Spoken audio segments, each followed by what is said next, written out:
যুবক ভাই, যুবতী বোন, আল্লাহ রাসূল বলেছেন ছেলেদের কাপড় টাকনুর উপরে, মেয়েদের কাপড় টাকনুর নিচে। কিন্তু আপনি রাসূলকে ভালোবাসেন না বিধায় আপনি পুরুষ মানুষ হয়ে কাপড় টাকনুর নিচে পরেন, আর মহিলারা আজকে কাপড় টাকনুর উপরে পরেন, তাই না? তাহলে রাসূলের প্রতি ভালোবাসা আছে আপনার? বিন্দু মাত্র ভালোবাসা নাই। রাসূলুল্লাহ সাল্লাল্লাহু আলাইহি ওয়াসাল্লাম বলেছেন তোমরা দাড়ি লম্বা করবে আর মুজগুলাকে ছোট করবে। কিন্তু আপনি মুসলমান নামে নামকরণ করেন, নামকে হস্তে বলেন রাসূলকে ভালোবাসি, কিন্তু রাসূলুল্লাহ সাল্লাল্লাহু আলাইহি ওয়াসাল্লাম বলেছেন দাড়ি লম্বা করতে হবে আর মুজ ছোট করতে হবে। কিন্তু আপনি সর্বদা রাসূলের বিরোধিতা করে আপনি মুজ লম্বা করেন, দাড়ি ছোট করে মহিলা সাজার চেষ্টা করেন। তার মানে পুরাটাই আপনি রাসূলের আদর্শের বিরোধিতা করতেছেন। কি কিয়ামতের মাঠে না বরং কবরে আপনি বলতে পারবেন যে আপনার নবী মুহাম্মদ সাল্লাল্লাহু আলাইহি সাল্লাম? আপনি বলতে পারবেন? বলতে পারবেন? আপনি বলতে পারবেন না, আপনিও বলতে পারবেন না, আপনার ছেলেও বলতে পারবে না। কেন? আপনি বাবা, আপনি আপনার ছেলেকে দাড়ি কাটা শিখিয়েছেন, আপনার নবীর সুন্নাত কাটা আপনি বাবা শিখিয়েছেন আপনার ছেলেকে। তো আপনার ছেলে দাড়ি কাটবে না তো কে দাড়ি কাটবে? আপনি মা হয়ে আপনি আপনার ছেলেকে বলেন তুমি দাড়ি রাখলে তোমার চেহারার সৌন্দর্য নষ্ট হয়। আপনি মা হয়ে ছেলেকে দাড়ি কাটতে শিখান, বাবা হয়ে সন্তানকে দাড়ি কেটে দেন, আর আপনার সন্তান আপনাকে দাড়ি কাটে।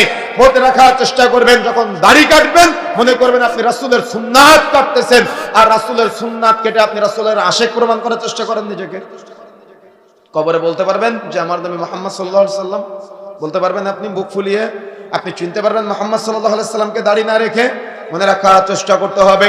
প্রত্যেকটা ক্ষেত্রে এরকম কত উদাহরণ দিব আমি, প্রতিটা ক্ষেত্রে আল্লাহ রাসূল বলেছেন ডান দিকে চলো, আমি আপনি চলতেছি বাম দিকে। তার মানে প্রত্যেকটা ক্ষেত্রেই আমি আপনি আজকে পাপাচারের মধ্যে নিমজ্জিত, পাপাচারের মধ্যে আছি। সুতরাং মনে রাখার চেষ্টা করতে হবে, দুনিয়াতে যদি আপনি রাসূলকে চিনতে না পারেন, পৃথিবীতে দুনিয়াতে পিতা মাতা সন্তান সন্তানাদি যা কিছু আছে সব কিছুর চাইতে রাসূলকে বেশি ভালোবাসতে হবে। যদি আপনি রাসূলকে বেশি ভালো না বাসতে পারেন তাহলে কিয়ামতের মাঠে আপনি রাসূলের শাফাআত পাবেন না। আপনার স্ত্রী বলতেছে তুমি দাড়ি রাখলে তোমার চেহারার সৌন্দর্য নষ্ট হয়, অর্থাৎ ওই স্ত্রী আপনাকে জান্নাত থেকে জাহান্নামের দিকে নিয়ে যাচ্ছে। সতর্ক হতে হবে, সাবধান হতে হবে। এবং কখনো আপনি আপনার স্বামীকে কথা বলবেন না, বরং দাড়ি রাখার ব্যাপারে আপনি উদ্বুদ্ধ করবেন।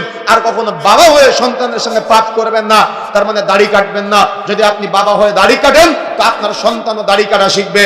বাবা হয়ে মিথ্যা বলেন, আপনার সন্তানও মিথ্যা বলবে। বাবা হয়ে সুদ খান, আপনার সন্তানও সুদ খাবে।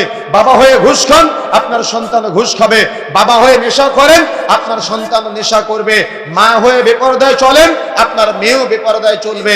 এই জন্য মাইকের আওয়াজ যতদূর পর্যন্ত যাচ্ছে দায়িত্বহীন ভাষায় বলে যেতে চাই,